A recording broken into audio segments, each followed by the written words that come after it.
1988 batch IAS అధికారి జ్ఞానేష్ కుమార్ భారత 26వ ప్రధాన ఎన్నికల కమిషనర్గా బాధ్యతలు స్వీకరించారు. రాష్ట్రపతి ద్రౌపది ముర్ము జ్ఞానేష్ కుమార్ను దేశ తదుపరి ప్రధాన ఎన్నికల కమిషనర్గా, హర్యానా రాష్ట్ర చీఫ్ సెక్రటరీ వివేక్ జోషిని ఎన్నికల కమిషనర్గా నియమించినట్లు సోమవారం రాత్రి ఒక గెజెట్ నోటిఫికేషన్ ద్వారా న్యాయ మంత్రిత్వ శాఖ తెలియజేసింది. సిఈసిగా జ్ఞానేష్ కుమార్ పదవీకాలం జనవరి 26, 2029 వరకు ఉంటుంది. అంతకుముందు ఈ పదవిలో ఉన్న రాజీవ్ కుమార్ ఫిబ్రవరి 18న పదవీ విరమణ చేశారు.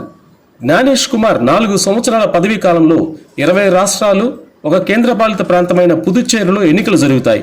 ఆయన పదవీ కాలంలో ఎన్నికలు బీహార్ నుంచి ప్రారంభం కానుండగా చివరి ఎన్నికలు మిజోరాంలో జరుగుతాయి. బాధ్యతలు స్వీకరించిన అనంతరం కొత్తగా నియమితులైన ప్రధాన ఎన్నికల కమిషనర్ జ్ఞానేష్ కుమార్ మాట్లాడుతూ జాతి నిర్మాణంలో మొదటి అడుగు ఓటు వేయడమే అన్నారు. అందువల్ల 18 సంవత్సరాలు నిండిన ప్రతి భారతీయ పౌరుడు ఓటరుగా మారాలన్నారు.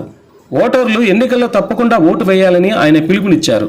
భారత రాజ్యాంగం, ఎన్నికల చట్టాలు, నియమాలు, జారీ చేసిన సూచనల ప్రకారం భారత ఎన్నికల సంఘం ఓటర్లతో ఉంటుందని, ఎల్లప్పుడూ ఓటర్ల పక్షమే ఉంటుందని ఆయన అన్నారు. సిఈసిగా ఉన్న కాలంలో జ్ఞానేష్ కుమార్ ఈ ఏడాది చివరిలో బీహార్ అసెంబ్లీ ఎన్నికలను, 2026లో కేరళ, పుదుచ్చేరి అసెంబ్లీ ఎన్నికలను పర్యవేక్షిస్తారు.